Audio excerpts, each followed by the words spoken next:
అందరికీ నమస్కారం అండి. గతంలో ఎలా అయితే నా మీద పాజిటివ్ వచ్చిందని ఛానల్ వాళ్ళు, మీడియా వాళ్ళు అండ్ యూట్యూబ్ ఛానల్స్ వాళ్ళు ఎలా అయితే ప్రచారం చేశారో అదే పాత న్యూస్ ని తీసుకుని వచ్చి మళ్లీ టెలికాస్ట్ చేస్తున్నారు. పాజిటివ్ వచ్చింది అని చెప్పి. ఇంకా చార్జ్షీట్ నేనే చూడలేదండి. ఇంకా చార్జ్షీట్ నా చేతికే రాలేదు. సో అలాంటిది మీ చేతికి ఎలా వచ్చింది? మీరు ఇలాంటి న్యూస్ ఎందుకు స్ప్రెడ్ చేస్తున్నారో నాకు అర్థం కావట్లేదు. నేను చాలా ప్రయత్నిస్తున్నాను.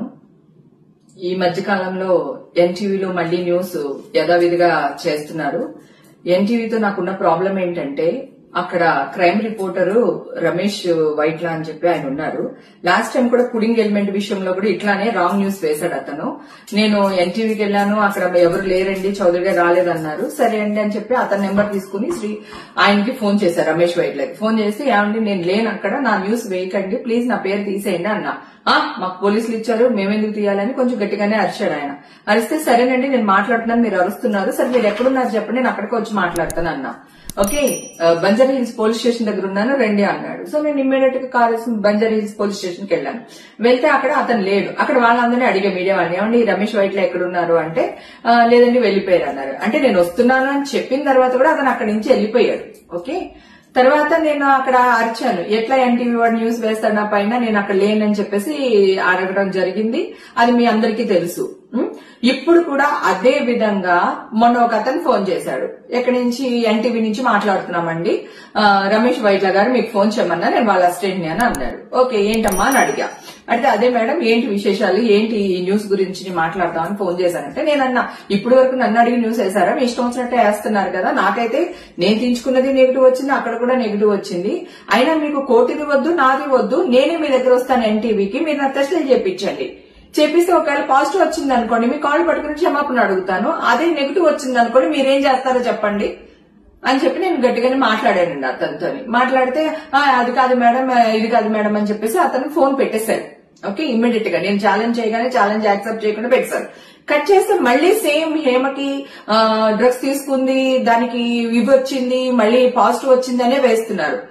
నేను ఎన్టీవీ చౌదరి గారు నమస్తే అండి, లాస్ట్ టైం కూడా మిమ్మల్ని కలవడానికి వచ్చాను, నాకు కుదరలేదు సార్, నేను మీకు కోర్టు వద్దు, నా టెస్టులు కూడా వద్దు సార్, ఎవరిని నమ్మదు, కోర్టులో వచ్చింది కూడా నమ్మకండి, నన్ను కూడా నమ్మకండి, నేను మీ దగ్గరికి వస్తాను చౌదరి గారు, మీరు నాకు టెస్టులు చెప్పించండి. అలాగే టీవీ5 మీరు ఒక్కళ్ళే కాదు న్యూస్ వేసేది, టీవీ5 గానీ, బిగ్ టీవీ గానీ, ఆర్టీవీ గానీ ఇవన్నీ కూడా ఇవే న్యూస్లు ప్రచారం చేస్తున్నారు సార్. నేను ఇంత గట్టిగా వాదిస్తున్నాను, మీరందరూ చాలా పెద్ద పెద్ద పర్సనాలిటీస్, పెద్ద పెద్ద వాళ్ళు మీరందరూని, మీ దగ్గర నేను ఒక ఛాలెంజ్ కి నించుంటున్నాను అంటే అర్థం ఏంటి సార్? మీరు పెద్దవాళ్ళు కనుక వయా మీడియాగా ఈ కింద ఏం జరుగుతుందో మీకు తెలుసో లేదో నాకు తెలియదు. నాయుడు గారు, టీవీ5 నాయుడు గారు, మీకు నేను 15-20 ఇయర్స్ అని తెలుసు సార్.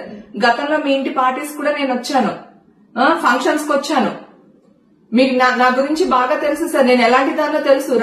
రాత్రికి ఇంత మర్యాద రాలేదు సార్, హేమక్కని బిరుదు రాలేదు నాకు. నేను వాదిస్తూనే ఉన్నాను సార్, మా ఇంటికి వచ్చి బిర్యానీ పెట్టి లైవ్ లోకి వెళ్తే కూడా వాదిస్తుంది, బొకాయిస్తుంది అని వేశారు. నా టెస్ట్లే లేవండి, నేను ఇప్పుడే ఇస్తున్నాను, మీరు ఎలాగ నెగిటివ్ వచ్చింది పాజిటివ్ వచ్చింది అని వేస్తున్నారని అడిగితే ఓవర్ యాక్టింగ్ చేస్తున్నా హేమాని ప్రచారం చేశారు సార్ మీరు. అలాగే రవిప్రకాష్ గారు, మీరు కూడా నాకు చాలా చోట్ల కనిపించారు, చాలా పార్టీస్ లో మనం కలిసాం, డిమానిటేషన్ టైంలో కూడా కలిసాం, నేనేంటో మీకు తెలియదా? అలాగే టీవీ5 యాంకర్స్, ప్రముఖ యాంకర్స్ తో కూడా నేను పార్టీస్ చేశాను, బర్త్డే పార్టీస్ కి అటెండ్ చేశాము, మన సంగీతకి అదే అటెండ్ చేశాము, నేనేంటో మీకు తెలియదా సార్? సో దయచేసి మిమ్మల్ని అందరిని అడుగుతున్నారు, రాధాకృష్ణ గారు, ఏబిఎన్ రాధాకృష్ణ గారు, ప్లీజ్ అండి, మీరు పెద్దవాళ్ళు కనుక మీ 4-5 డిసిషన్ తీసుకుని ప్రింటింగ్ మీడియా వాళ్ళని, యూట్యూబ్ మీడియా వాళ్ళని, మీ మీడియా వాళ్ళని ఒక చోట చేర్చుకుని మీరందరూ డిస్కషన్ చేసుకుని నన్ను పిలవండి సార్, ఎక్కడికి రమ్మంటారో చెప్పండి, నేను వస్తాను. డ్రగ్స్ అనేది నా బాడీలోనే ఉంటది కదా సార్, నాకు టెస్టులు చేయించండి అంటున్నాను కదా, నేను పబ్లిక్ గా వస్తాను అంటున్నాను. ఒకవేళ పాజిటివ్ వచ్చింది అనుకోండి సార్, మీరు ఏ శిక్ష వేసినా నేను భరిస్తాను, ఆ శిక్షను అనుభవిస్తాను నేను. సరే నాకు నెగిటివ్ వచ్చింది అనుకోండి సార్, మీ పెద్దలందరూ కలిసి ఏం చేస్తారో మీరే నిర్ణయం తీసుకోండి సార్. ఆల్రెడీ ఫిలిం న్యూస్ వాళ్ళందరికీ నేను ఫోన్ చేశాను, నేను ఫిలిం రిపోర్టర్లందరికీ ఫోన్లు చేశాను, వాళ్ళ అసోసియేషన్ కింద ఒకటి ఫామ్ అయి ఉంది కదా, వాళ్ళకి ఫోన్లు చేశాను నేను. సాక్షి టీవీ స్వప్నతో కూడా మాట్లాడాను. అలాగే డిజిటల్ మీడియాకి సంబంధించి గ్రేట్ ఆంధ్ర మూర్తి గారితో ప్రేమతో కూడా డిస్కషన్ చేశాను. లక్ష్మీనారాయణ ఎన్టీవీ, మన ఇది వరకు మీ టీవీలోనే పనిచేసే వాళ్ళు ఎన్టీవీలో, ఇప్పుడు టీవీ9 కి వచ్చారు, అతనితో మాట్లాడాను, రాంబాబుతో మాట్లాడాను, నాయుడుతో మాట్లాడాను, స్వప్నతో మాట్లాడాను, తర్వాత శేఖర్, వంశీ, మా ఫిల్మ్ న్యూస్ వాళ్ళు ఎవరైతే ఉన్నారో వాళ్ళందరితో మాట్లాడాను. మాట్లాడాను సార్. నాకు టెస్టులు చేయించండి, మీరు ఎక్కడికి రమ్మన్నా వస్తాను, మీరు ఏం చెప్పినా చేస్తాను, ఒకవేళ పాజిటివ్ వస్తే మీ ఇష్టం అని వాళ్ళందరితో కూడా మాట్లాడాను సార్. నేను మాట్లాడిన తర్వాత కూడా ఎగైన్ ఈ న్యూస్లు వస్తున్నాయి. మేమే చూడలేదు సార్ ఇంకా షార్ట్ షీటు, మీ దాకా ఎలా వస్తుంది? ఎవిడెన్సెస్ ఏంటి సార్ నాకు అర్థం కాదు. ఈ న్యూస్లు మీరు వేయడం వల్ల మీ న్యూస్లు చూసి మా అమ్మకి యాంగ్జైటీ అయిపోయింది. మొన్న నైట్ ఇక్కడికి తీసుకుని వచ్చారు సార్. నిన్నంతా నిమ్స్ లో ఉండి డాక్టర్ భూషణ్ గారు మా అమ్మగారికి ట్రీట్మెంట్ చేస్తున్నారు. 75 years మా అమ్మగారికి.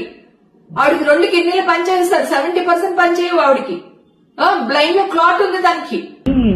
ఈ గుడ్డు పడుకున్నది గుడ్లేదు, కూరెట్టుకున్నది గుడ్లేదు, ఊడ్చిరాకపోయినా అంతే. అదే అది కూడా గుర్తులేదు నాకు. మీ వల్ల నేను పరువు కోసం చచ్చిపోతాను సార్, పరువు కోసం చచ్చిపోతాను నేను. నా ఫ్యామిలీ తలదించుకునే పని ఈ రోజు వరకు చేయలేదు. నా ఇండస్ట్రీ నా వల్ల తలదించుకునే పని ఏ రోజు చేయలేదు సార్. ఈ రోజు కూడా చెయ్యను, గతంలో చేయలేదు, ఫ్యూచర్ లో చెయ్యను సార్. దయచేసి దండం పెడుతున్నాను మీకు. దయచేసి మీ పెద్దవాళ్ళందరూ రాధాకృష్ణ గారితో సహా, నాయుడు గారు, రాధాకృష్ణ గారు, ఎన్టీవీ చౌదరి గారు, మీరందరూ కలిపి ఒక డిసిషన్ తీసుకుని నన్ను ఒక 2-3 రోజుల్లో మీ దగ్గరికి పిలవండి సార్.